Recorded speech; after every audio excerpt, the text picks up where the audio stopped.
Article 14 को जब हम पढ़ते हैं तो ये एक रीजनेबल क्लासिफिकेशन की बात करता है।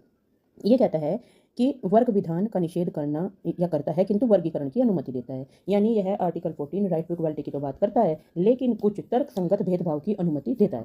जैसे कि ये पूर्ण समानता नहीं देता बल्कि रीजनेबल क्लासिफिकेशन की अनुमति देता है। यहाँ पर हम देखेंगे, एक तो इंटेंजिबल डिफरेंशिएशन देखते हैं कि ये आपका यहाँ पे रहेगा, ये वाला पूरा यहाँ पे ये कह रहा है कि वर्गीकरण स्पष्ट और समझ में आने वाला होना चाहिए, जिसको अलग किया गया है वो दूसरे से अलग पहचान में आई। पहले वाला तो कहता है ये, दूसरे वाला कहता है रैशनल नेक्सस, यानी तार्किक संबंध क्या है उनके बीच में, रिलेशन क्या है, तर्क क्या है। यह भिन्नता उस कानून के उद्देश्य से तार्किक रूप से जुड़ी हुई होनी चाहिए, और अगर ये दोनों शर्तें पूरी नहीं होती है तो आर्टिकल 14 का उल्लंघन होता है। ऐसा कहता है आपका आर्टिकल 14 का रीजनेबल क्लासिफिकेशन। इसी में कुछ और चीज़ें देख लेते हैं।